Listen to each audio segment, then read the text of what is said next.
Hey, welcome to A Foreigner in the Philippines.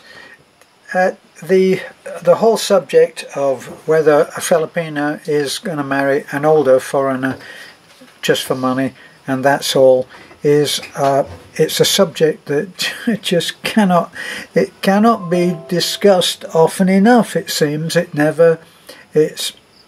may be dead, but it never lies down. And I just got a comment from someone, obviously from a subscriber, and I'd like to read it to you because it does give the lie to the fact that Filipinas are only interested in money. It just simply isn't true, and I'm surprised that people do tend to think in terms of generalities in both cases. Like some people say, no, absolutely, a Filipina would never marry an older guy without being just motivated by money. And then there are the others who say, that's older. It says, the generalities just don't work. It just depends on case-to-case basis. And here's one case which you might be interested in listening to, and I've got my glasses on because I'll have to read it from my phone. Alright, let me see if I can put it this way, and that'll make it easier to read. It says, and this was a comment that was on Money or Your Life in defense of Filipinas. Okay, so I hope your video will enlighten those foreigners who are criticizing all Filipinas for being a gold digger. Not all Filipinas are interested in expats, and not all of them are attracted to their money. Every woman in the world needs a sense of security and love from a man, and it doesn't matter whether they are locals or foreign. Now, I myself didn't like foreign men or interested in marrying one at all. However, fate brought me to meet an older foreign man who happened to be old, fat, crazy and horny Dutch businessman or bushman. Right? A horny Dutch bushman. Haven't heard that one before.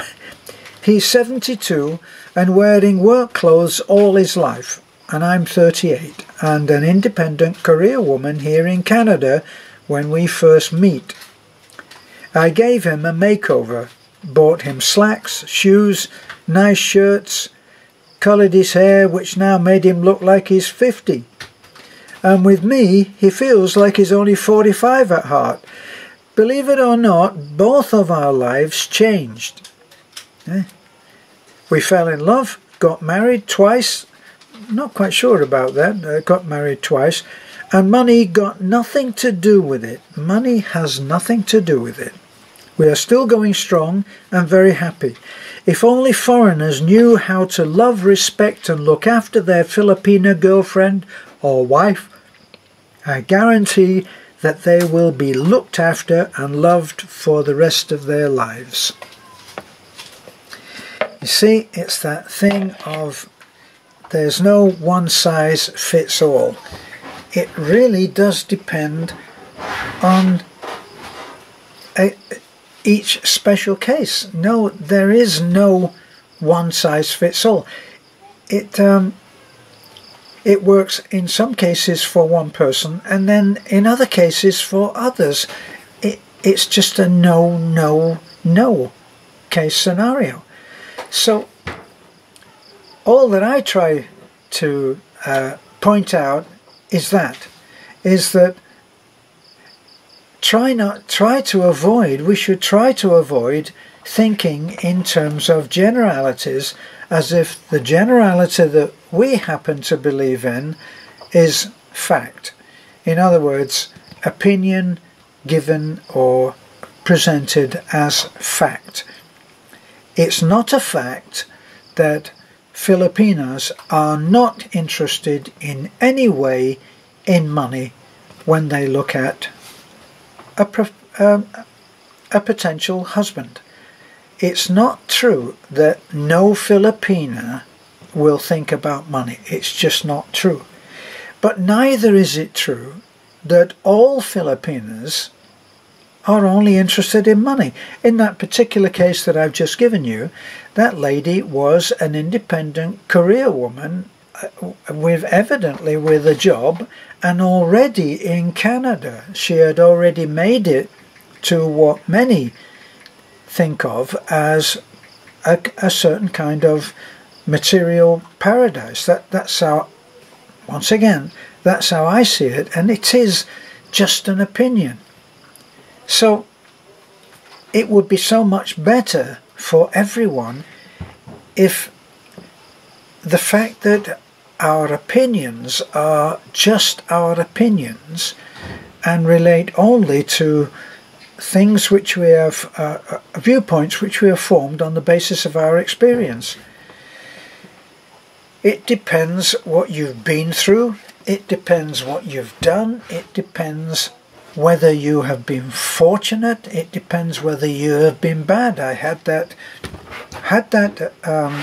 comment which was totally opposite to the one that I've just done.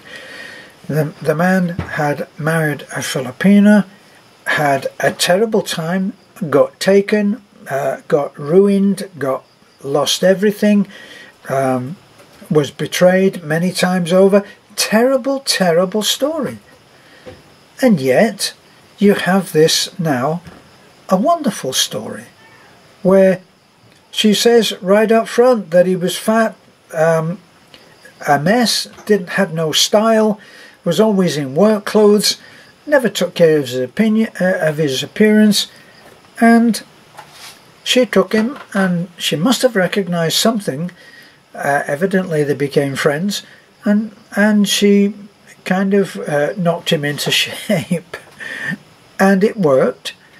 And as soon as she did get him to start taking better care of his appearance, she began to see something in him which made her fall in love, and they are still together and still happy and still married. So stay with the idea that whatever you think is always the case can always change. Remember what I said as I was reading it out? She said, I gave him a makeover, bought him nice shirts, slacks, shoes, coloured his hair. He looks in his 50s. So they actually are very happy. Actually, she said that he feels so young at heart when he's with her. He actually feels in his 40s, 45. So which kind of shows that when two people come together, it does mean that age is a consideration that doesn't concern them. That's what it means, is that they believe that it's just a number. Now, it doesn't take any mathematician to be able to work out that when he is this, she is that, and when she is this, he'll be that. Oh God, those calculations go on in everybody's mind whenever they see anybody with a great age gap. And I have a little experience of that, as you may know. Let's try to keep away from these generalities where people say with such conviction, you know, well, every Filipino is just a gold digger. I mean, that's the fact. That's the fact, isn't it? No, it's not the fact. It's not the fact at all. Neither is it the fact that there are no gold diggers. In every nation in the world, there are people who think only of money. And that's a fact. That there are people who think that way. And it's also a fact that there are people who don't think that way. You know, there are many cases of men marrying for money and position and prestige. Don't have to look too far for it either. Some quite prominent, well, I can think of at least one politician in the States that apparently marries for money. It's not down to generalities, and that's all that I like to point out. So, thanks for looking in. This is A Foreigner in the Philippines. Bye for now.